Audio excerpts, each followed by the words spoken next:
सादर प्रणाम। मैं हूं हिमांशु द्विवेदी और स्वागत है आपका हमारे खास कार्यक्रम चर्चा में। चर्चा के तहत आज हम एक संवेदनशील विषय पर बात करेंगे। हालांकि इसी दौरान छत्तीसगढ़ के जांजगीर में एक रेस्क्यू ऑपरेशन पिछले 5 दिन से चल रहा है। 100 घंटे से ज्यादा का समय बीत गया है। एक 10 वर्षीय बालक बोरवेल में फंसा हुआ है जिसका नाम राहुल है। दावा किया जा रहा है, उम्मीद जताई जा रही है कि वह अभियान सफलता की ओर पहुंच गया है। कुछ ही मिनटों के बाद या कुछ ही समय के बाद शायद राहुल को निकाला जाना संभव हो पाएगा। तो इस कार्यक्रम के दौरान हम उस खबर पर भी निगाह बनाए रखेंगे, लेकिन इन सब के बीच में देश से जुड़े हुए एक बेहद संवेदनशील मसले पर चर्चा के तहत हम बात करेंगे। हमारा आज का विषय है चुनाव, वक्त है बदलाव का। संदर्भ यह है कि भारत के चुनाव आयोग ने देश के कानून मंत्रालय को सुझावों से भरा हुआ एक पत्र सौंपा है, जिसके अंतर्गत चुनाव संबंधी सुधारों के लिए कुछ मांगे की गई हैं, कुछ प्रस्ताव दिए गए हैं, कुछ सुधार सुझाए गए हैं, जिसके तहत चाहा गया है कि इस देश में जो ये सिलसिला है, एक व्यक्ति 2-2 सीटों से चुनाव लड़ता है, 2 सीटों पे चुनाव जीत जाता है तो एक सीट से इस्तीफा देता है। नतीजा ये होता है कि चुनाव आयोग को 6 माह के भीतर ही उसी सीट पर एक बार फिर चुनाव कराना पड़ता है। हम सबको पता है कि इस देश में चुनाव एक बेहद खर्चीली प्रक्रिया है, पर इसके बावजूद भी एक व्यक्ति की मन मर्जी कुल मिलाकर देश को करोड़ों रुपए की चपत लगा देती है। लोगों की खून पसीने की कमाई लोगों की इस कदम के चलते पानी की भेंट चढ़ जाती है। इसके अलावा वोटर कार्ड को आईडी कार्ड जो आधार कार्ड है उसके साथ लिंक करने के संदर्भ में भी प्रस्ताव है। जो तमाम कुकरमुत्ते की तरीके से राजनीतिक दल पंजीकरण करा लेते हैं और उसके बाद में धन की आवाजाही का कारण बने रहते हैं, इस पर रोक लगाने के लिए पंजीकरण को रद्द करने का अधिकार चुनाव आयोग को दिया जाए, ऐसा सुझाव दिया गया है। इसके अलावा भी तमाम बातें हैं जो चुनाव आयोग ने कानून मंत्रालय को सौंपी हैं, जिसका मकसद इस देश में चुनाव प्रक्रिया को ज़्यादा बेहतर, ज़्यादा पारदर्शी बनाया जाना है। आज हम इसी संदर्भ में बात करेंगे और ये समझने की कोशिश करेंगे कि चुनाव आयोग के इन प्रस्तावों के संदर्भ में देश की सरकार का क्या रुख रहना चाहिए, राजनीतिक दल क्या नज़रिया रखते हैं, क्या वो मानते हैं वाकई देश को इस प्रकार के सुधारों की जरूरत है। इन सुधारों में एक बड़ा ही संवेदनशील मसला है, वो है एग्जिट पोल और ओपिनियन पोल के संदर्भ में। चुनाव आयोग ये महसूस कर रहा है कि ये एग्जिट पोल और ओपिनियन पोल भारत की जो विविधतापूर्ण सभ्यता है, संस्कृति है, उसके लिए बड़ा खतरनाक है। ये जनमानस को कहीं ना कहीं नकारात्मक रूप से प्रभावित करता है, इसलिए इस पर रोक लगनी चाहिए। बेहद नाजुक मसला है, तो इस पर हम बात करेंगे। 4 खास मेहमान इस चर्चा का हिस्सा बनने के लिए हमारे साथ मौजूद हैं, उनसे आपका परिचय कराएं और एक समय की जरूरत के इस विषय के संदर्भ में कुछ सार्थक बातचीत करने की कोशिश करें। उससे पहले समय है आज के विचार सूत्र का। हमारा आज का विचार सूत्र संक्षिप्त है लेकिन स्पष्ट है, जो ये कहता है कि beginning reform is beginning revolution. सुधार प्रारंभ करना, क्रांति प्रारंभ करना है। आर्थर वेलेजली के द्वारा जो ये कहा गया था, ये सुधारों के प्रति आग्रही होने के संदर्भ में था। सुधारों के प्रति हमें खुला होना चाहिए, इस संदर्भ में था। और सुधार कुल मिलाकर क्रांतिकारी बदलाव लाने के संदर्भ में महत्वपूर्ण भूमिका निभाते हैं, ये बताने के संदर्भ में था।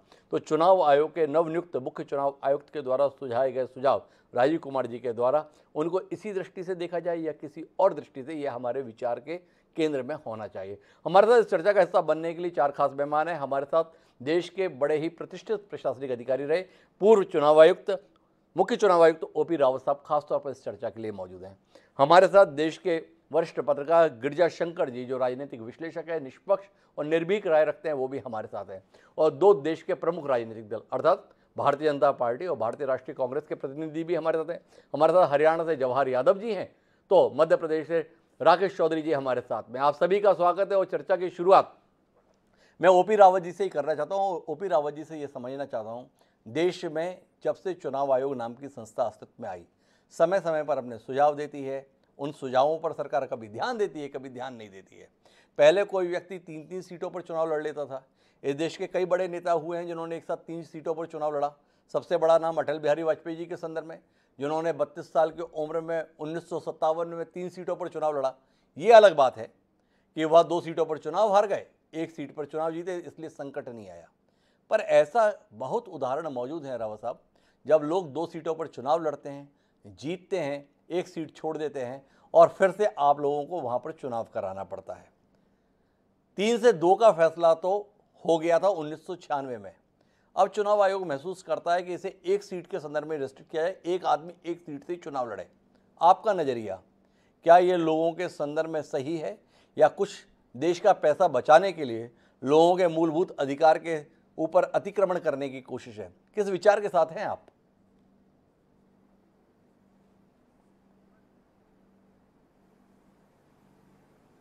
ये आपने सही बताया कि 96 तक तो 2 से भी ज़्यादा सीटों पर लोग खड़े हो सकते थे जी।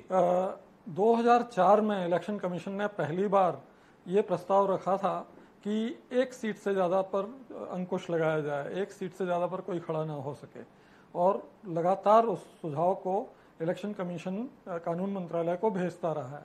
उसमें उन्होंने 2 विकल्प भी दिए थे पहले कि या तो ये किया जाए कि अगर वो दोनों पे जीतता है और रिजाइन करता है एक सीट से तो उसके बाई इलेक्शन का खर्चा उससे लिया जाए।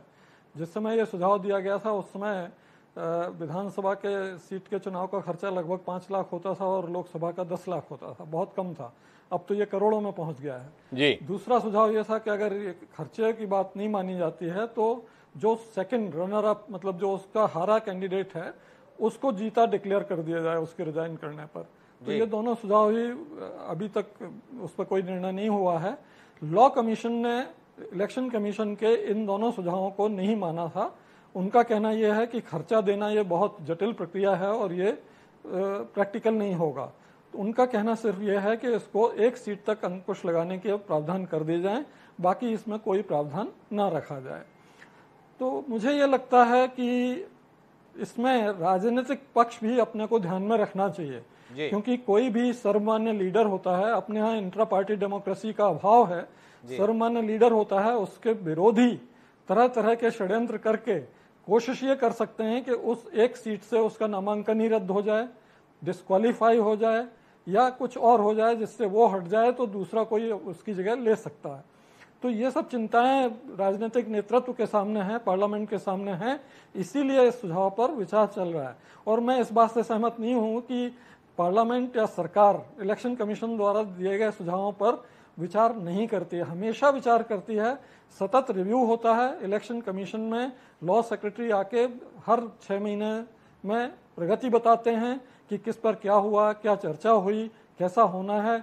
तो ये बहुत ही अच्छी स्वस्थ परंपरा है और स्वस्थ प्रक्रिया है और सुधार धड़ाधड़ होते हैं। और अभी भी जो सुझावों का पत्र भेजा गया है वो सुप्रीम कोर्ट में एक पिटीशन चल रहा है, उसके आधार पर भेजा गया है, क्योंकि उसमें इलेक्शन कमीशन ने अपने एफिडेविट में ये सब लगाए थे कि कानून तो पास हो गया है कि आधार से लिंकिंग हो, लेकिन अभी नोटिफिकेशन जारी नहीं हुआ है। पर राव साहब, मैं जो चुनाव आयोग ने भेजा वो एक अलग बात, और जिनका 40 साल का प्रशासनिक अनुभव रहा है, ऐसे दक्ष प्रशासनिक अधिकारी रहे ओपी रावत की निजी राय अलग बात।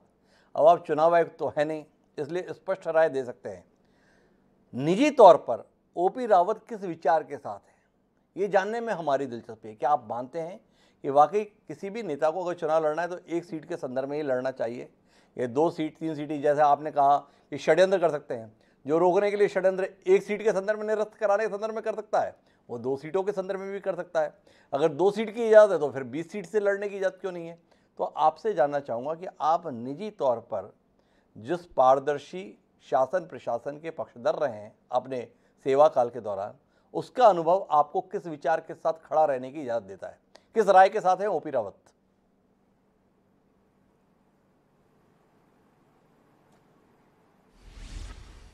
आदर्श व्यवस्था तो वही होगी कि एक ही सीट से लड़ने दिया जाए, लेकिन कोई भी निर्णय जब तक प्रभावित पक्ष को उसकी राय को सामने नहीं रखा जाए तब तक वो निर्णय लेना मुझे नहीं लगता कि उचित प्रक्रिया है लोकतंत्र में। लोकतंत्र में प्रभावित पक्ष को सामने रखकर, उसकी राय सामने रखकर, उसकी चिंताएं सामने रखकर तभी निर्णय लिया जाना चाहिए। और इसीलिए लॉ मिनिस्ट्री को जो सुझाव जाते हैं उन पर पूरा मंथन होता है, परीक्षण होता है, और तभी पार्लियामेंट में अमेंडमेंट के लिए प्रस्ताव जाता है। और जिन चीज़ों में ऐसा कोई चिंता की बात नहीं होती है, जैसे सर्विस वोटर्स के लिए ई पोस्टल बैलेट, इलेक्शन कमीशन ने सुझाव दिया 16 में और 17 में अप्रूव होकर इलेक्शन में लागू भी हो गया ई पोस्टल बैलेट, तो बहुत तेजी से भी निर्णय हो जाता है।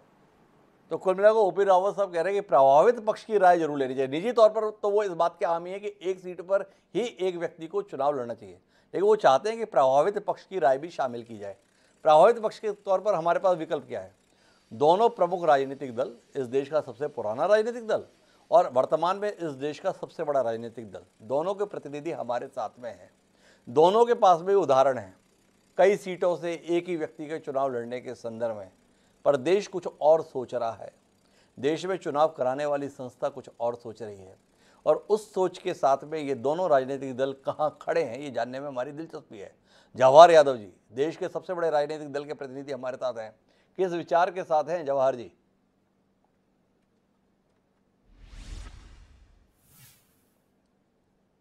जी जवाहर जी, जवाहर यादव जी तक हमारी आवाज़ नहीं पहुंच रही है, लेकिन राकेश चौधरी जी के पास शायद मेरी आवाज़ पहुंच रही हो। राकेश चौधरी जी, किस विचार के साथ आप हैं? ओपी रावत जी ने तो अपनी राय दे दी निजी तौर पर, उनका कहना है प्रभावित पक्ष की राय ज़्यादा महत्वपूर्ण है, उनसे पूछा जाए, उनसे जाना जाए वो क्या चाहते हैं, क्या महसूस करते हैं। देखिए, भारत लोकतांत्रिक प्रक्रिया का देश है जी और निर्वाचन आयोग इसीलिए स्थापित हुआ जी कि किस तरह से निष्पक्ष और ईमानदारी के चुनाव कराए जा सके। जी ये जो आपने अभी उदाहरण दिए आदरणीय अटल बिहारी वाजपेयी जी के, श्रीमती इंदिरा जी 2 जगह से लड़ी, जी अभी राहुल गांधी जी लड़े, और एक बार अटल जी भी बिरसा और लखनऊ से एक साथ लड़े थे। जी ये भारतवर्ष में अगर स्वस्थ परंपरा है तो ये होना चाहिए कि एक व्यक्ति एक ही जगह से चुनाव लड़े। जी लेकिन ये विचार विमर्श कई बार हुआ है, निर्वाचन आयोग ने कई बार कहा है, जी यहाँ तक भी एक निर्णय करने की बात हुई थी कि राज्यसभा में उसी राज्य का प्रतिनिधि भेजा जाए जिसका वो मूल निवासी है। जी कभी अडवाणी जी को गुजरात से, कभी मध्य प्रदेश से, कभी कहीं से बाहर से भेज दिया जाता है। आज भी वही परंपरा लागू है। जी उस राज्य का प्रतिनिधित्व करने वाला व्यक्ति उसी राज्य का होना चाहिए जहां से वो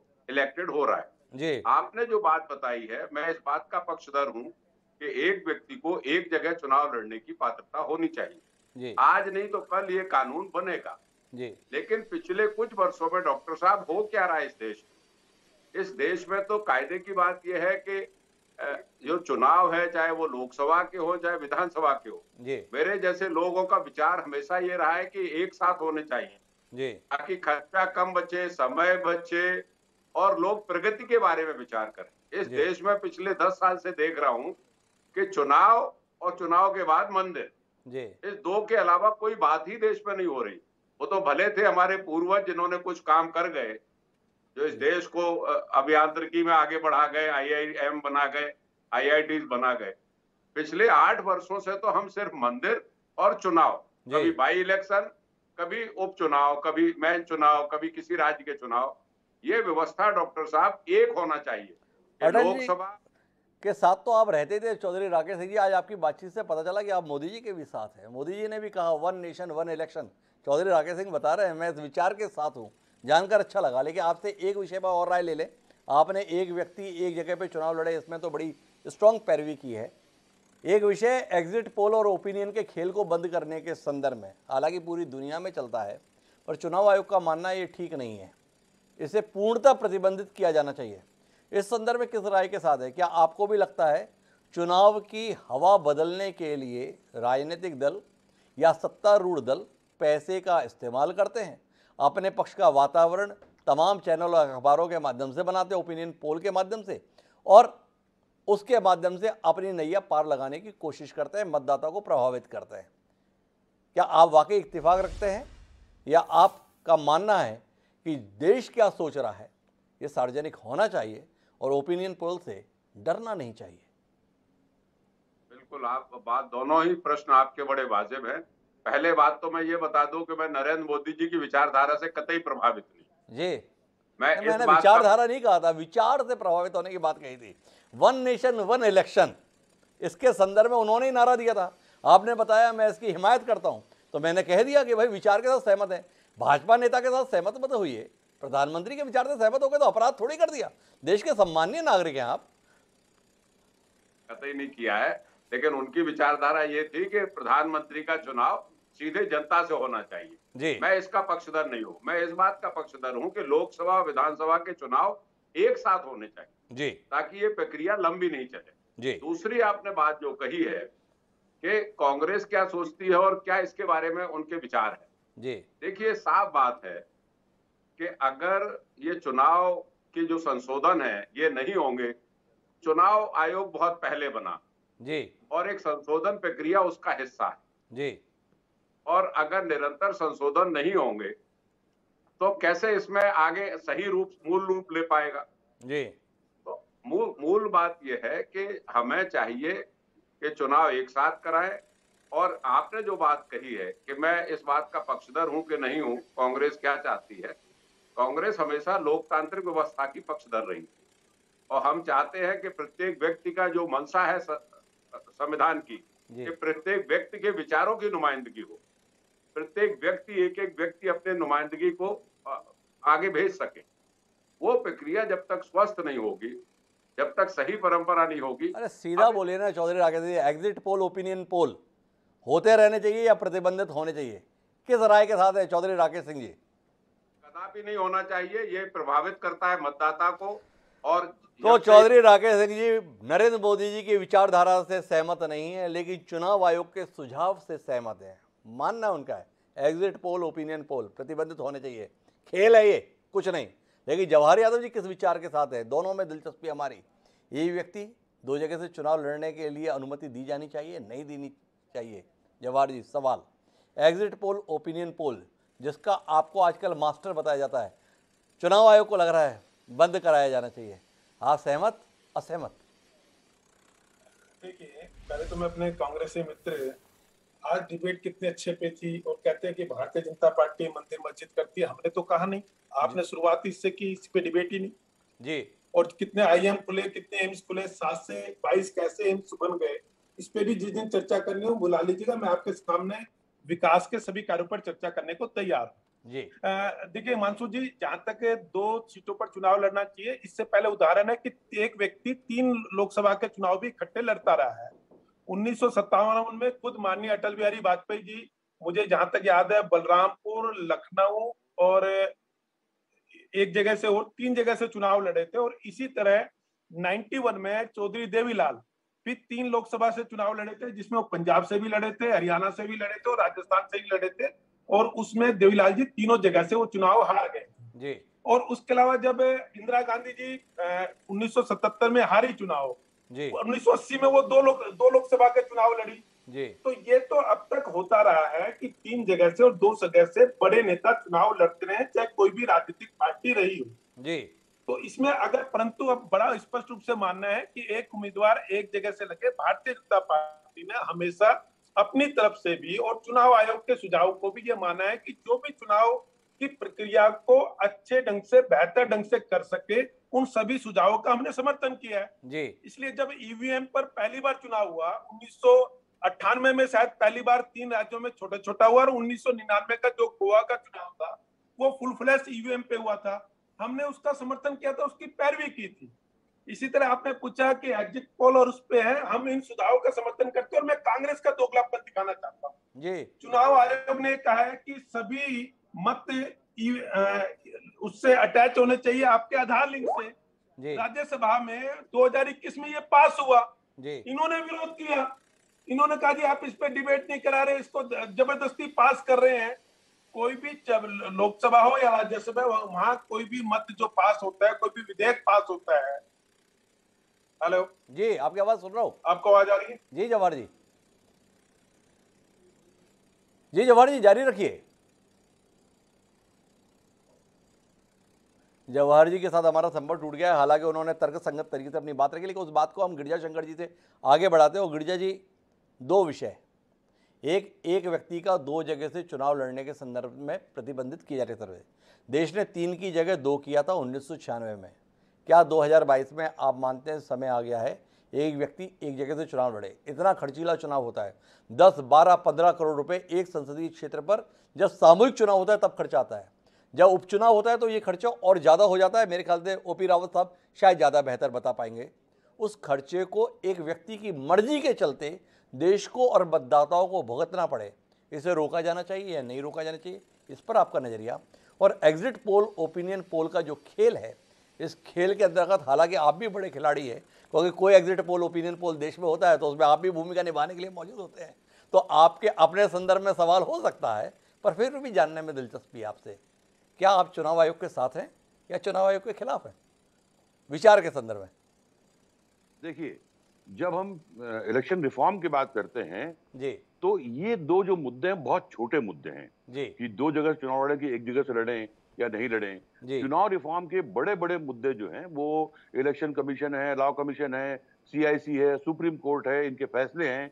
ये तमाम चीजें लंबित पड़ी हुई हैं जिन पर कोई फैसला नहीं हो पाया सरकार के स्तर पर। और सरकार के स्तर पर फैसले जो होते हैं, सुप्रीम कोर्ट या सीआईसी के जो फैसले हुए, उनको पार्लियामेंट में एक्ट बनाकर उसको रद्द कर दिया गया।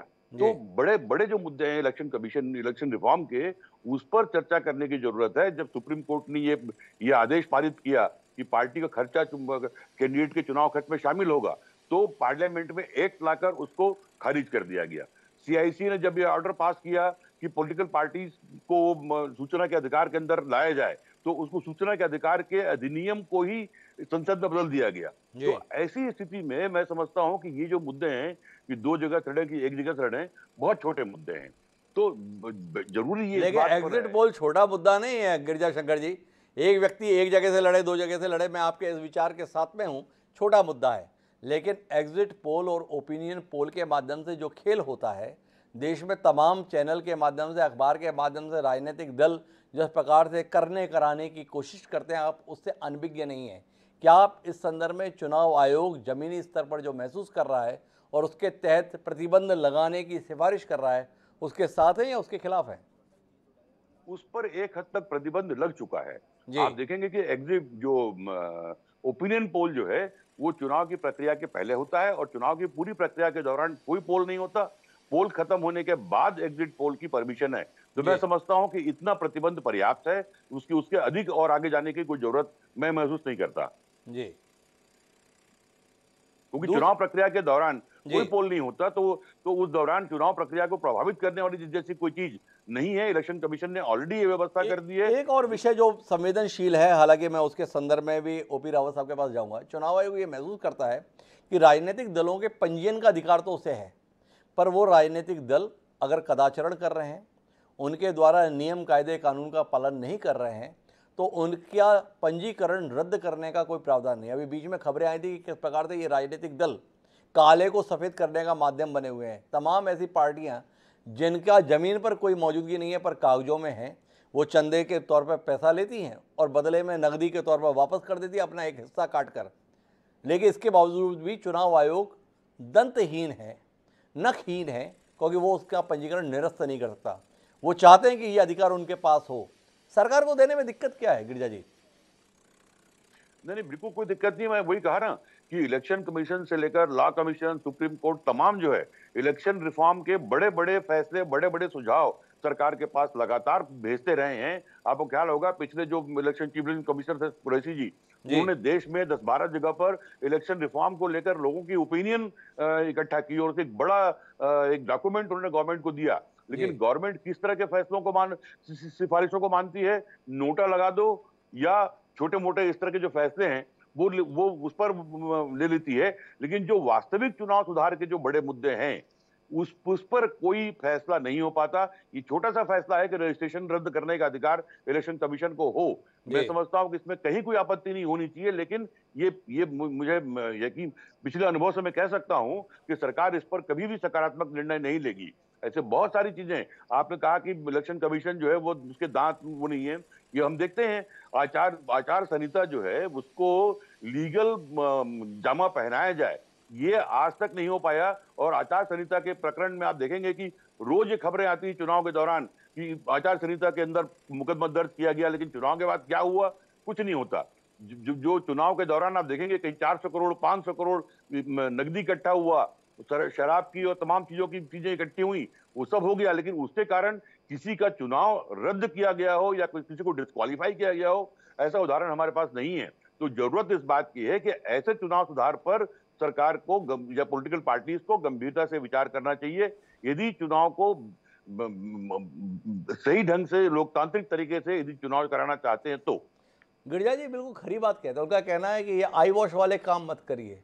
अगर आप वाकई इस देश में एक पारदर्शी चुनाव प्रक्रिया को स्थापित करना चाहते हैं तो उन बड़े सुझावों पर, बड़े सुधारों पर कोई फैसला लेकर दिखाइए जो वस्तुतः वक्त की जरूरत है। पर चाहे सरकार किसी की भी हो, वो नोटा वोटा जैसे औपचारिक काम करना चाहती है। नोटा का बटन लगा दिया जिसका कोई अर्थ नहीं। अगर प्रत्याशी को मिले हुए वोट नोटा में मिले हुए वोट से कम हो तो क्या चुनाव रद्द हो जाएगा? नहीं होता है। तो उस नोटा के मायने क्या?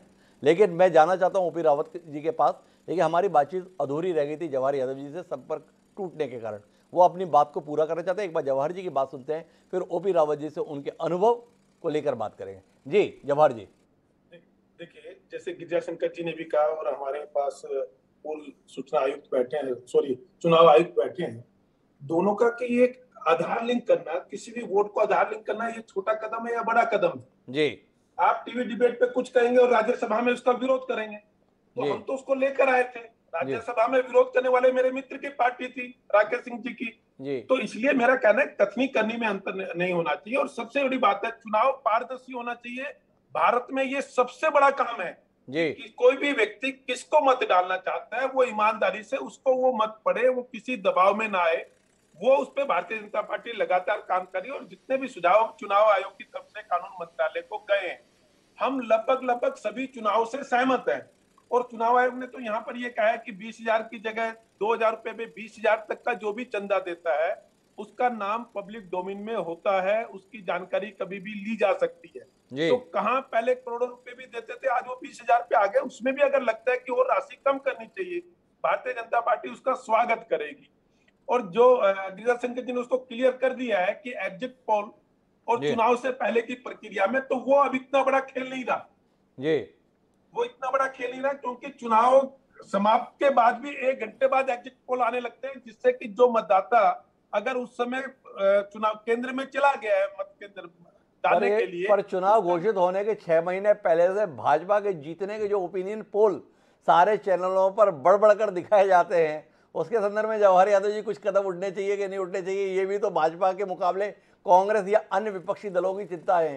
क्या करें, उनकी चिंताएं वाजिब हैं। अब ऐसे तो आप काबू में आ नहीं रहे, शायद इस तरीके से काबू में आ पाए। तो इसके संदर्भ में सवाल है, मैं वापस लौटूंगा जवाहर जी आपके पास में, लेकिन ओपी रावत जी के पास में मैं जाना चाहता हूं और उस मुद्दे पर जाना चाहता हूं जिसका जिक्र यहां जवाहर यादव जी कर रहे हैं, आधार से लिंक करने के संदर्भ में वोटर कार्ड। अड़चन क्या है रावत साहब, और ऐसा करने का फायदा क्या है?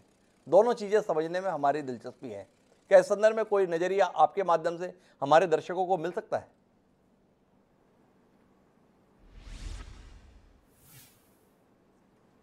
जरूर। 2015 में जी इलेक्शन कमीशन ने वॉलंटरी तौर पर आधार को वोटर आईडी कार्ड से लिंक करने का अभियान शुरू किया था जी, और छोटे से 3 महीने के काल में 30 करोड़ वोटर्स ने अपना आधार वॉलंटरीली लिंक करा लिया था। तभी सुप्रीम कोर्ट के जो मामला था प्राइवेसी वाला, उसमें स्टे आ गया। इस वॉलंटरी लिंकिंग को विधिक सहमति दी गई है, सिर्फ उसका नोटिफिकेशन बाकी है, जिसके लिए इलेक्शन कमीशन ने अनुरोध किया है लॉ मिनिस्ट्री से कि नोटिफिकेशन निकाल दीजिए तो यह फिर प्रक्रिया चालू हो जाए। इसके जुड़ जाने से 2-3 बहुत बड़े फायदे होंगे।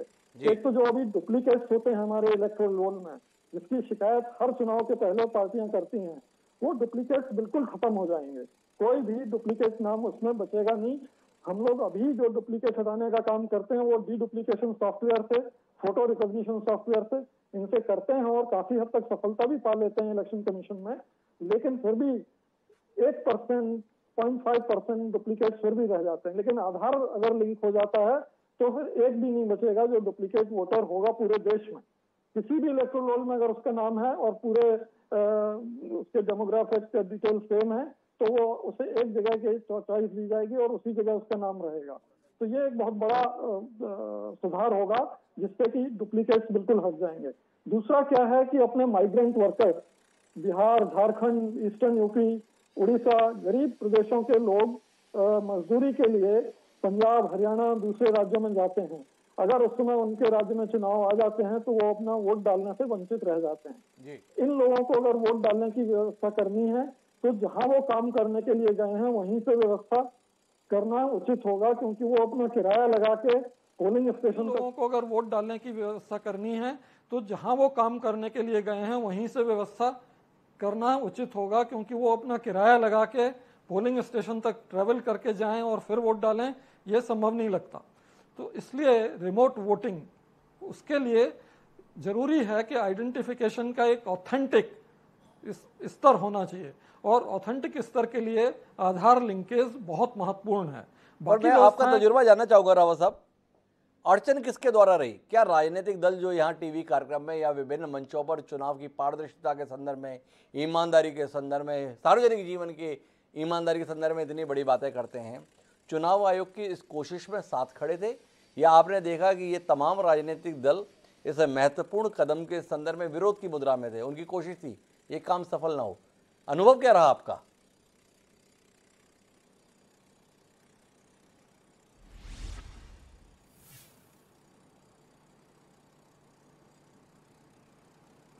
हम लोगों ने ऑल पॉलिटिकल पार्टीज मीटिंग की, जब मैं रहा वहाँ उस समय भी, तो कुछ पार्टियां जरूर इसका विरोध करती थी कि आधार से लिंकिंग करने से बहुत से जो एलिजिबल वोटर्स हैं उनके नाम कट जाएंगे, जबकि ये आधारहीन है, ये बिल्कुल कटने की गुंजाइश नहीं है। आधार अलग चीज है और वोटर आईडी कार्ड अलग है, अलग कानूनों से वो गवर्न होते हैं, इसलिए ऐसी कोई चिंता उन्हें करनी नहीं चाहिए और इससे जो है हमारे चुनाव की जो विश्वसनीयता है वो बढ़ेगी। तो ओपी रावत साहब का मानना है कि होना चाहिए। 2015 में कोशिश हुई, आज 2022 है, 7 साल बाद भी वो कोशिश सफल नहीं हो सकी। भारतीय जनता पार्टी जो ये बताती है कि उसने आधार को लिंक करके कितना कुछ फ़ायदा देश के संदर्भ में पहुंचाया है, डीबीटी के संदर्भ में जो तमाम प्रकार की सब्सिडी थी उसे हमने अकाउंट से लिंक कर दिया, जनधन खातों से लिंक कर दिया। वहाँ पर देश की सरकार चुने जाने के संदर्भ में मतदान को ज़्यादा पारदर्शी, ज़्यादा धारदार, ज़्यादा ईमानदार बनाने के लिए एक महत्वपूर्ण कदम था लिंक करने के संदर्भ में। आप उसे कराने में सफल नहीं रहे। 3 कृषि कानूनों को पास कराने में आप सफल रहते हैं जवाहर जी, लेकिन मतदान के संदर्भ में, चुनाव प्रक्रिया के संदर्भ में, इतने महत्वपूर्ण कदम के संदर्भ में आप चौधरी राकेश सिंह के ऊपर नारियल फोड़ देना चाहते हैं कि भाई ये लोग नहीं होने देते, बाकी काम जो आपको कराने होते हैं करा लेते हैं, और ये काम के संदर्भ में चौधरी राकेश सिंह आपके लिए बाधा बन जाते हैं। कमाल है, कांग्रेस तो आपके लिए आजकल कहीं चुनौती रहती नहीं, इस काम में चुनौती कैसे बन गई? नहीं, ऐसा नहीं है, ये आपका सोचना है। एक तो राकेश सिंह जी के ऊपर मैं नारियल फोड़ने के लिए बिल्कुल नहीं है, क्योंकि नारियल बड़ा कठोर होता है, मैं किसी कीमत पे नहीं चाहता मेरे मित्र को कोई हानि पहुंचे शारीरिक रूप से, तो इसलिए हिंसा में मेरा विश्वास नहीं है भारतीय जनता पार्टी के कार्यकर्ता का। अब आपने कहा कि आप इस पे क्यों नहीं करना चाहते, हमने तो किया सर, राज्यसभा में तो हमने पास कराया। अभी माननीय राव साहब ने कहा खुद कि इस पर कितनी तेजी से काम हुआ था, स्वेच्छा से लोगों ने इसको आधार लिंक किया था, तो सुप्रीम कोर्ट में रुकवाने के लिए हम नहीं गए थे जी। यहाँ इस देश में बहुत से चेहरे हैं जो दिखते लिबरल है, अपने आप को धर्मनिरपेक्ष दिखाएंगे, वो ऐसी सब प्रक्रिया को रोकते हैं जी। और खुद मैं फिर इसको पॉलिटिकल विषय बनाना नहीं चाहता, हमने राज्यसभा में इसको पास कराया। मैं अपने मित्र से अनुरोध करना चाहूंगा राकेश जी से, इसको लोकसभा में भी पास करा के इसको विधिवत कानून बनाते, इसमें हमारा सहयोग करें। हम तो इसको बिल्कुल करना चाहते हैं, क्योंकि इसका सीधा सीधा लाभ मतदाताओं को तो मिलेगा कि वो फेयर होगा। हमें भी मालूम है कि जैसे ही आधार लिंक होगा हमारे पक्ष में मत और बढ़ेंगे, क्योंकि हमारा जो मतदाता होता है वो साधारण मतदाता होता है, वो गरीब मतदाता होता है, वो कभी दबंगई नहीं करता, तो इससे दबंगई रुकेगी तो भारतीय जनता पार्टी का तो वोट बैंक और बढ़ेगा। तो मैं तो इसको निश्चित रूप से करना चाहते हैं कि हर व्यक्ति को इच्छा अनुसार मत दे सके, वो प्रभावित ना हो और मत का दुरुपयोग ना कर सके, कहीं वो दूसरी जगह मत। मैं एक नाम कोट करना चाहता हूँ, मेरे एक मित्र हैं, कांग्रेस की पूर्व सरकार में मंत्री थे जी। उन्होंने इतनी, मैं उनका नाम जानबूझ के कोट नहीं कर रहा, वो हुड्डा साहब की सरकार में मंत्री थे, उनके पास 20-25 FIR इसलिए हुई कि उन्होंने जितने रिश्तेदार उनके दिल्ली रहते थे, राजस्थान रहते थे, सबके मत अपने ही विधानसभा में कई बना रखे थे, और आज वो बेचारे बड़े विकट परिस्थिति में है। तो हम तो चाहते हैं प्रक्रिया रुकनी चाहिए। तो हम तो इस बात के हिमायती हैं, पर आपसे जानना ही है, स्पष्ट बहुमत की सरकार आपकी, दमदार सरकार आपकी, सारी सक्षमता आपके पास में, इसके बावजूद भी अगर नहीं हो रहा है तो उसके लिए कारण कांग्रेस, उसके लिए चाहिए चौधरी राकेश सिंह के नेता राहुल गांधी का साथ। उनको तो आप ईडी में पेशी करा रहे हैं, कहाँ से समर्थन लेके आएंगे? फिर से मेरा संपर्क टूट गया। आज फ़ोन जो है जवाहर यादव वो मेरे बीच में बाधा बना हुआ है, लेकिन चौधरी राकेश सिंह मेरे साथ में है, और चौधरी राकेश सिंह सारे तीर आकर आपके पास हैं। आप दिखते हवा के साथ हैं, रहते दिए के साथ हैं, रहते हवा के साथ हैं, दिखते दिए के साथ हैं। समझना बड़ा मुश्किल होता है कि आप हैं किसके साथ, हैं किसके खिलाफ, अड़चन है, थोड़ा बताइए ना। ये बकौल जवाहर यादव जी तो ठीक है जी कि मैं दिखता हवा के साथ, तो दीपक के साथ हूँ हवा के साथ जी। वो मूल बात ये है दो विषय आपके चर्चा के हैं, उन पे मैं डॉक्टर साहब सीधी अपनी अभिव्यक्ति करना चाहता हूँ। जी। एक तो ये कि मतदाता निष्पक्ष रूप से मतदान कर सके, एक व्यक्ति एक जगह मतदान कर सके, और मैं ओपी रावत साहब की इस बात से सहमत हूँ। जो मजदूरी के लिए बाहर जाने वाले करोड़ों लोग हैं, जी। उनको भी मत का अधिकार मिले, जहां वो नौकरी कर रहे हैं वहां से वोट कर सकें। इसके लिए इसको आधार लिंक करना जरूरी है। और डुप्लीकेसी वोट का मैंने तो 6 विधानसभा चुनाव लड़े 7, और ये परिस्थिति मेरे साथ कई बार होती है कि देहात में भी वोट है उसका, शहर में भी वोट है, जी। और वो दोनों जगह वोट डालता है। तो एक व्यक्ति को एक मत देने का अधिकार होना चाहिए और उसको आधार लिंक होना चाहिए। जी। दूसरी बात मैं स्पष्ट तौर से कहना चाहता हूं, आदरणीय गिरजा शंकर जी इस बात की पैरवी कर रहे हैं कि एग्जिट पोल और ये सब चीजें बहुत ठीक हो गई है। जी।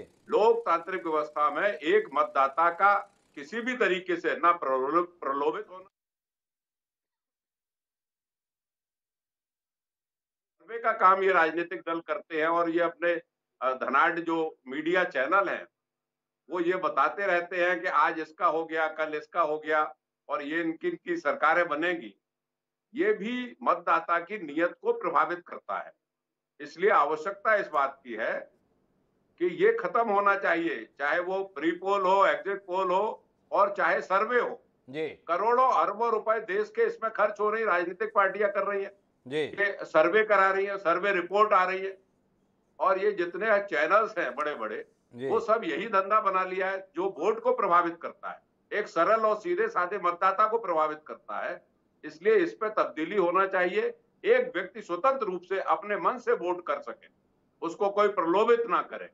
ये सारी प्रक्रिया बंद होनी चाहिए। किसी भी तरीके से जो सही मतदाता है वो अपने मन से वोट डाले और रिजल्ट आए जो जनता के सामने हो। तो चौधरी राकेश सिंह जी वो बातें बोल रहे हैं जो देश सुनना चाहता है, पर जवाहर यादव जी बता रहे हैं कि इनकी पार्टी वो काम कर रही है जिसकी हिमायत यहाँ पर तो चौधरी राकेश सिंह कर रहे हैं, पर वहाँ पर विरोध के तौर पर स्वर रहता है। जवाहर यादव जी को हस्तक्षेप कर जा रहे हैं। एक बार जवाहर यादव जी की बात सुन ले, फिर राकेश जी आपके पास आता हूँ। जी, जवाहर जी से हमारा संपर्क टूट गया था, तो जवाहर जी के साथ बार बार अन्याय करना ठीक नहीं, उनकी बात साफ तौर पर आनी चाहिए, स्पष्ट तौर पर आनी चाहिए। जी जवाहर जी।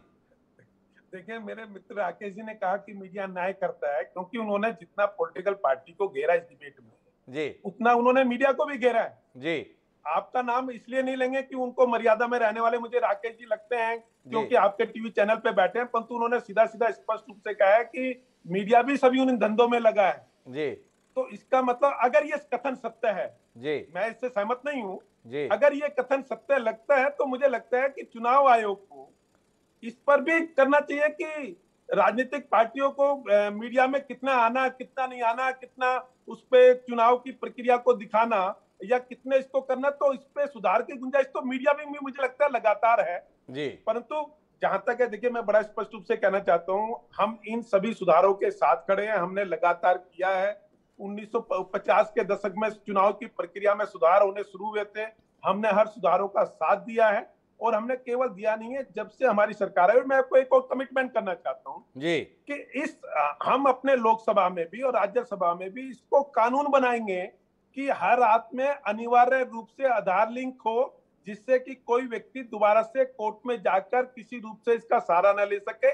मैं ये बड़ी बात निश्चित रूप से आपके चैनल पे करना चाहता हूं कि हम पूरे इसको मतदाता प्रक्रिया को आधार लिंक करना चाहते हैं।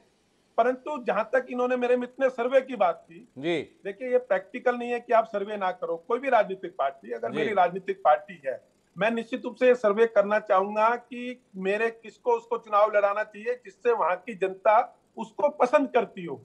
मेरे यहाँ भी मेरे से अच्छा कार्यकर्ता मेरी सीट पर होगा, मैं उतना अच्छा कार्यकर्ता नहीं होऊंगा, तो मेरी भारतीय जनता पार्टी जवाहर जी आपके प्रत्याशी चयन के लिए सर्वे की प्रक्रिया पर रोक का विषय नहीं है। सर्वे के नाम पर चैनल में के माध्यम से, अखबार के माध्यम से ये हवा बनाने का कि फलाने दल की हवा ही बह रही है, और हवा नहीं बह रही है, आंधी बह रही है, तूफान चल रहा है, ये वाला जो खेल है ना, इसको लेकर सवाल है। आप समाज के बीच में रहने वाले आदमी हैं, आप देखते हैं जिन पार्टियों की जमानत जब्त हो गई, जिन पार्टियों की एक सीट बामुश्किल आती है, ओपिनियन पोल उनकी 3/4 बहुमत की सरकार बना देते हैं। तो अगर उसको लेकर लोगों के मन में शिकायत है, शिकवा है, उलाहना है, तो उसको खारिज तो नहीं किया जा सकता है। जवाहर जी, इस बात से आप सहमत होंगे। लेकिन मैं इस चर्चा को आगे बढ़ाता हूँ और आपसे जानना चाहता हूँ गिरिजा शंकर जी कि क्या वाकई आपको लगता है कि इस कार्यक्रम के अंतर्गत जितनी अच्छी अच्छी बात माननीय जवाहर यादव जी और माननीय चौधरी राके सिंह, अर्थात एक जो देश की सबसे बड़ी पार्टी, जो दावा तो दुनिया की सबसे बड़ी पार्टी होने का कर रही है, और दूसरी इस देश की सबसे पुरानी राजनीतिक पार्टी जिसे भारतीय राष्ट्रीय कांग्रेस के तौर पर हम जानते हैं, इनका वस्तुतः आचरण ऐसा अतीत में रहा है जिसमें आपको भरोसा है ये जो कह रहे हैं वैसा ही करते आए हैं, वैसा ही करेंगे? या आपको लगता है कि हमारे यहाँ जो कहावत है हाथी के दांत खाने के और दिखाने के और, इसे उदाहरण से ही समझाइए तो हम आज का कार्यक्रम दिखा लें, देखो बताते ये लोग क्या हैं और करते क्या हैं? गिरिजा जी। देखिए, सारी पॉलिटिकल पार्टी के लीडर विधानसभा और लोकसभा में जो एक मुद्दे पर सहमत रहते हैं वो है विधायकों और सांसदों के वेतन वृद्धि का जी। और दूसरा जो मुद्दा है जिसमें सारे लोग एक हो जाते हैं वो इलेक्शन रिफॉर्म को लेकर। जब मुख्य सूचना आयुक्त ने पॉलिटिकल पार्टीज को सूचना के अधिकार के दायरे में लाने की बात कही, जो कि उस एक्ट में उसका प्रावधान था जी, तो सारे दलों ने एक साथ विधेयक मूव करके पार्लियामेंट में उस एक्ट को संशोधित कर दिया और पॉलिटिकल पार्टीज को उससे बाहर कर दिया जी। आप और बहुत पहले जाइए, जब जो नॉमिनेशन के साथ में जो जानकारियां कैंडिडेट दी जाती है अपने संपत्ति की, अपने एजुकेशन की, अपने क्रिमिनल रिकॉर्ड्स की, तो उसकी वो जो जानकारी सही है या नहीं है इसको जांचने का अधिकार सुप्रीम कोर्ट ने अपने आदेश में दिया और उसको पार्लियामेंट में एक्ट बनाकर खारिज कर दिया गया। तो मुझे लगता है कि पॉलिटिकल पार्टीज को का जो ट्रैक रिकॉर्ड है इलेक्शन रिफॉर्म के महत्वपूर्ण मुद्दों को लेकर, उसमें मैं समझता हूं कि कहीं पर भी कोई बहुत पॉजिटिव साइन हमको देखने को नहीं मिलता।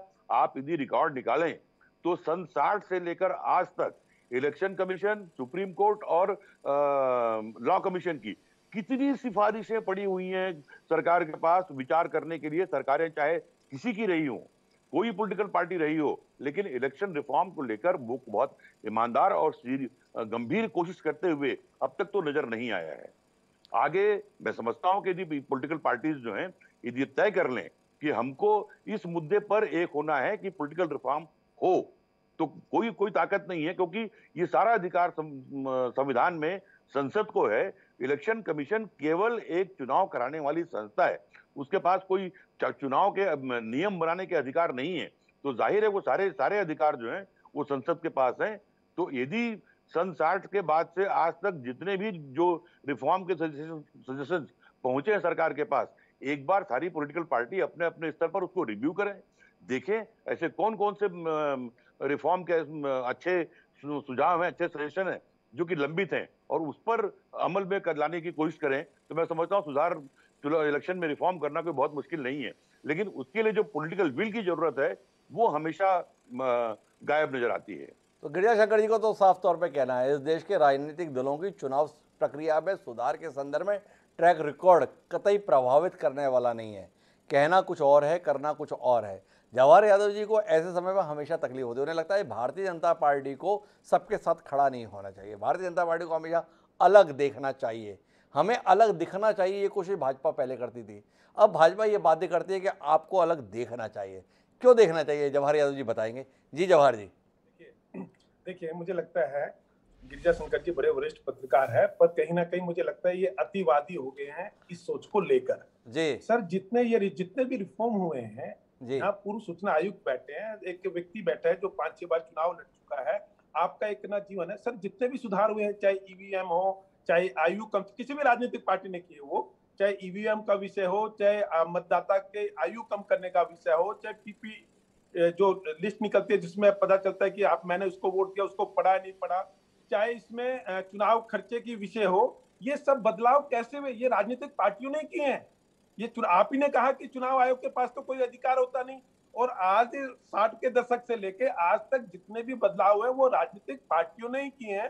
तो राजनीतिक पार्टियों के प्रति इतना कठोर और बिल्कुल ये मान लेना कि वो इतना कठोर या इतने निष्ठुर गिरिजा शंकर जी इसलिए हैं कि जब बदलाव के संदर्भ में उम्मीद 10 अंकों की जाती है तो आप 2 अंकों का बदलाव करके हमें बहला देना चाहते हैं कि देखो हमने कितना कर दिया, हमने आपसे ठंडा पानी मांगा गिलास भर के, आपने चुल्लू भर पानी दे दिया और ये बताने की कोशिश की कि देखो आपने कितना बड़ा एहसान कर दिया। तो इस पे गिरिजा शंकर जी क्या एतराज है? कुछ गिरिजा जी कहना चाह रहे हैं, उनकी बात सुनते हैं और फिर ओपी रावत जी से कुछ और महत्वपूर्ण विषय पर चर्चा करने की कोशिश करो। जी गिरिजा जी, आप कुछ हस्तक्षेप करना चाह रहे हैं?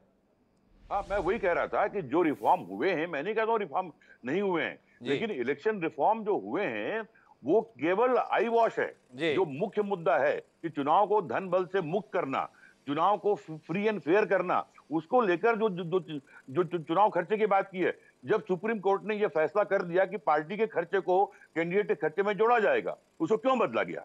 जब सुप्रीम कोर्ट ने यह फैसला कर दिया कि जो जानकारियां नॉमिनेशन के वक्त में कैंडिडेट देता है, उसको यदि उसमें वो गलत है तो उसकी वेरीफाई किया जाए, वो रोक दिया गया। तो इस तरह के बहुत सारी चीजें हैं। तो गिरिजा जी का यही ऐतराज है, जो वास्तविक जरूरतें समय के साथ थी उसके संदर्भ में ईमानदारी नहीं बरती गई। लेकिन मैं एक महत्वपूर्ण मसले पर, जिसको जवाहर यादव जी ने छुआ था कि देखिए हमने ईवीएम के संदर्भ में कितना प्रगतिशील रुख अपनाया, उस पर बात करने जाता हूं। चुनाव आयोग ने ऐसी कोई सिफारिश नहीं की है, पर इस देश के कुछ राजनीतिक दल हैं जो ये मानते हैं कि ईवीएम इस देश में चुनाव की पारदर्शी प्रक्रिया में सबसे बड़ा अवरोध साबित हो रही है। उसके कारण से इस देश में जो नतीजे आ रहे हैं उन पर भरोसा नहीं किया जा रहा है। और दलील ये दी जाती है रावत साहब कि दुनिया के तमाम विकसित देश जो तकनीक के मामले में, साधन के मामले में, संसाधन के मामले में भारत के मुकाबले ज़्यादा उन्नत हैं, वो आज भी मतपत्र के रास्ते से ही निर्वाचन प्रक्रिया को अंजाम दे रहे हैं। एक विवाद का विषय है, पर आपका एक लंबा अनुभव है, निजी तौर पर आपने देश और दुनिया की तमाम चुनाव प्रक्रियाओं का अध्ययन किया है। इस संदर्भ में क्या नजरिया आपका है?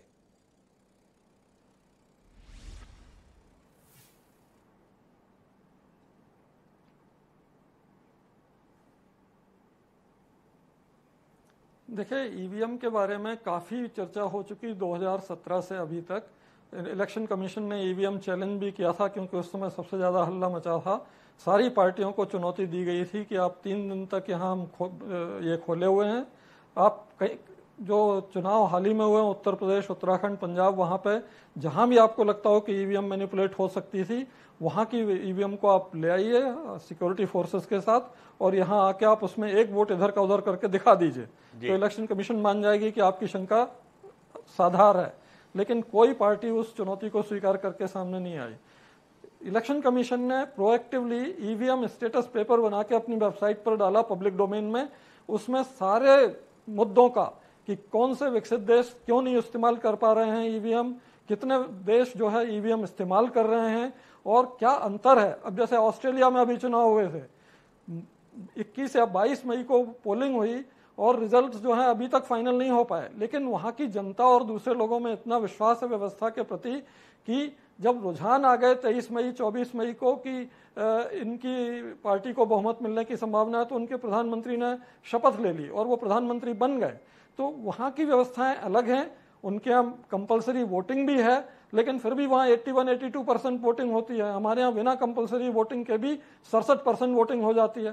तो तुलना नहीं है, लेकिन पूरे विश्व में भारतीय चुनावों की निष्पक्षता, फ्री फेयर होने की बात पूरा विश्व मानता है। और आप देखिए, डॉक्टर रामचंद्र गुहा ने तो अपने भाषण में कहा कि आज़ादी के 70-72 साल बाद अगर हमारा देश किसी बात पर गर्व कर सकता है तो वो इस बात पर गर्व कर सकता है कि हर बार हमारे यहाँ निष्पक्ष और सही चुनाव हुए और सभी पार्टियों ने उसको सहर्ष स्वीकार किया। कहीं कोई झगड़ा, सिविल वार, इस तरह की स्थिति पैदा नहीं हुई जो अन्य डेमोक्रेसीज में देखने को मिलती है। राव साहब, आप जो बात कह रहे हैं इससे उलट बात कहने के लिए मैं मजबूर हूँ।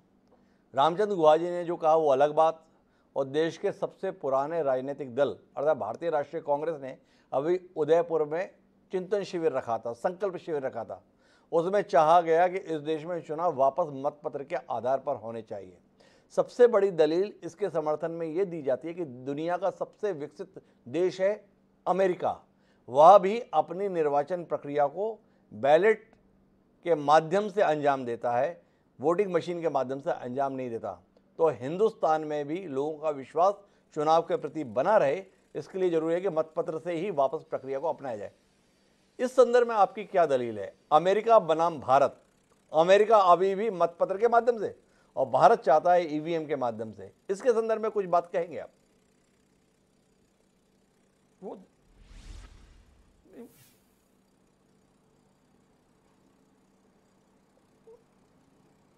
वो जानकारी गलत है। अमेरिका में भी कई राज्यों में, लगभग 26 राज्यों में ईवीएम का इस्तेमाल होता है। और अमेरिका में जो पिछले राष्ट्रपति चुनाव के समय हुआ, कैपिटल हिल पे तक विद्रोह जैसी स्थिति पैदा हो गई। हमारे यहाँ ऐसा नहीं होता है। हमारे यहाँ लोग, सारी पार्टियां चुनाव के परिणाम को सिर आंखों पर स्वीकार कर लेती हैं। तो किस व्यवस्था में ज्यादा विश्वास हुआ, हमारी या उनकी, ये साफ दिख रहा है।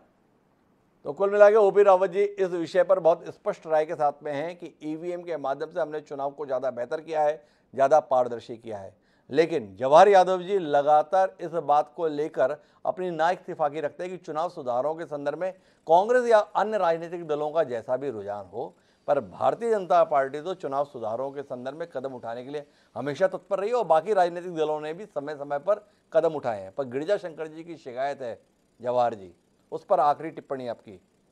जो जरूरत है उसके मुकाबले आपकी कोशिशें जरूरत से बहुत कम है, कुछ कम नहीं है, बहुत कम है। इस पर कहना चाहेंगे? हाँ, ये गिरिजा शंकर जी का एक व्यक्तिगत दृष्टिकोण हो सकता है, ऐसा इनको लग सकता है, क्योंकि ये लोकतंत्र है। परंतु जितने संशोधन और जितने सुधार हुए, इसमें भारतीय जनता पार्टी या कांग्रेस का विषय नहीं है। आज तो हमारे लिए है कि आपने डिबेट इतने अच्छे ढंग से किया कि पूर्व चुनाव आयुक्त यहाँ बैठे हैं, यही बताएंगे कि कहां से भारत के चुनाव को कहां से कहां लेकर आए हैं। आज जो चुनाव आयुक्त, पूर्व चुनाव आयुक्त ये बोल पा रहे हैं कि इवन रामचंद्र गोहवा जैसे व्यक्ति को कोट करके कह रहे हैं। एक समय वो भी प्रक्रिया थी कि जब इस पे मर्डर होते थे बिहार में, अन्य प्रदेशों में, केवल एक प्रदेश का ही नाम नहीं लेता, सब जगह जिसकी यहाँ गुंडागर्दी चलती थी वो चलाता था। लोग बाहर बैठ जाते थे, ठप्पे लग जाते थे, वो जाति के नाम पे भी लग जाते थे, दबंगई के नाम पे भी लग जाते हैं। आज उस प्रक्रिया से भारत मुक्त हो चुका है, तो ये एक बहुत बड़ा ऐतिहासिक कदम है। फिर दूसरा, जो मतदाता है उसका विश्वास इस चुनाव प्रक्रिया में कायम रहना चाहिए। तो उसको जब वो वोट डालता है तो उसको पता चलता है कि वो जो पर्ची निकलती है कि मैंने किसको मत दिया, वो उसको पड़ा है। ये इतनी बड़ी उपलब्धि है जिसको कोई नकार नहीं सकता। और इसलिए मैं कांग्रेस की देखिए आलोचना करने के लिए बिल्कुल नहीं हूँ, परंतु ये कार्य ऐसे करते हैं। आपने बताया कि चिंतन शिविर में जो उदयपुर का हुआ, उसमें इन्होंने कहा कि इसको वापस उस पर जाना चाहिए। मैं अनेकों बार पोलिंग एजेंट रहा हूँ, उस पर झगड़े होते हुए देखे, हम भी लड़े हैं। जब उस पर ठप्पा लगाते थे वो लाइन से बाहर है या अंदर है, वो किसको पड़ा? उसने 2 जगह ठप्पा लगा दिया, एक में पूरा, एक जगह आधा चला गया, वो मत किसको पड़ा है? आज उससे बिल्कुल मुक्त हो गए हैं। तो मुझे लगता है कि कांग्रेस की मजबूरी तो ये है कि ये लोगों के बीच ना जाकर जनता को वैसे मैं चौधरी राकेश सिंह आपके पास जाना चाहता हूँ और आपसे जानना चाहता हूँ, आपको तो ईवीएम की और ज्यादा पैरवी करनी चाहिए। आपके तो जीते हुए विधायकों को मतपत्र पर वोट देना नहीं आता, जीती हुई सीट आप हार जाते हैं। आपको तो मांग ये करनी चाहिए कि राज्यसभा चुनाव में भी ईवीएम का इस्तेमाल होना चाहिए। हरियाणा में जिस प्रकार की शर्मनाक स्थिति आपकी बनी, क्या आपको नहीं लगता है कि वस्तुतः ईवीएम के रास्ते से राज्यसभा चुनाव को भी आजमाया जाना चाहिए ताकि किसी का वोट किसी के साथ ना दिखाई दे जाए? देखिए, कुल मिला के लोकतांत्रिक व्यवस्था में मूल भाव ये है कि शंका और कुशंका का स्थान नहीं होना चाहिए। जी, हिंदुस्तान में मतदाता को ये शंका है कि वो वोट तो दे के आ रहा है जी, लेकिन वोट हमारा दूसरी जगह चला जाता है जी। राजनीतिक पार्टियां अगर कहीं शंका कर रही हैं तो जैसे अमित शाह जी खजुराहो आए चुनाव में जी, और चुनाव के पहले कह गए कि वीडी शर्मा 4 लाख से ऊपर वोटों से जीतेंगे जी, तो इससे शंका कुशंकाएं जाहिर होती हैं जी। कि ये मैनिपुलेशन है। और जब शंका कुशंका किसी विषय पे होने लगे, मतदाता करने लगे, राजनीतिक दल करने लगे, तो हमें हठधर्मता नहीं रखनी चाहिए। अच्छा चौधरी राकेश सिंह जी, एक बात बताइए, अमित शाह जी खजुराहो में आए और बोल के गए कि वीडी शर्मा 4 लाख से ज्यादा वोटों से जीतेंगे और वो जीत भी गए, तो शंका पैदा हो गई। अमित शाह बंगाल भी गए थे और उन्होंने कहा था हम सरकार बनाएंगे, पर सरकार नहीं बना पाए, थी ईवीएम ही। इस पर भी कोई टिप्पणी कीजिए ना। बड़ा दावा था उनका दिल्ली में केजरीवाल को बाहर कर देंगे, ऐसी ईवीएम के रहते हुए भी केजरीवाल 2-2 बार भाजपा को बाहर कर दिए, इस पर भी कुछ कहिए। आप देखिए, जब मध्य प्रदेश में उन्होंने ये कहा कि हम 29 में से 28 सीटें जीतेंगे, राजस्थान में ये कहा कि हम 20 में से 20 जीतेंगे जी, तो ये क्या है? ये पूर्व अगर कमलनाथ के प्रभाव को अमित शाह ने स्वीकार किया, आपको ऐतराज है उन्होंने 29 की 29 क्यों नहीं बोली? आपको इस बात में बहुत नाराजगी है राकेश चौधरी जी कि अमित शाह ने कमलनाथ की सीट के संदर्भ में अपने खाते में क्यों नहीं लिखा? बहुत नाराज हैं आप इस बात से? मैं इस बात से नाराज हूं कि जब शंका मतदाता को होने लगे निर्वाचन प्रक्रिया पर, जब शंका मतदाता को होने लगे उसका वोट मैनिपुलेट किया जा रहा है, राजनीतिक दलों को शंका होने लगे, तो उस देश तो को राकेश जी विचार का कहना है कि मतदाता को शंका हो रही है। मैं आखिरी टिप्पणी के लिए गिरजा शंकर जी आपके पास आना चाहता हूं। वाकई मतदाताओं को शंका है या हारी हुई राजनीतिक पार्टियां ये स्वीकार करने के लिए तैयार नहीं होती हैं कि ये हार उनके किए हुए का परिणाम है, ये हार उनकी रणनीतिक चूक का परिणाम है, ये हार मतदाताओं का विश्वास जीत पाने में उनकी नाकामी का परिणाम है। तो इसलिए वो कोशिश करते हैं चुनाव आयोग, चुनाव की प्रक्रिया इसको दोषी ठहरा दें ताकि अपना दामन कम से कम स्वयं की निगाह में तो साफ दिखाई दे। आपकी टिप्पणी आखिरी।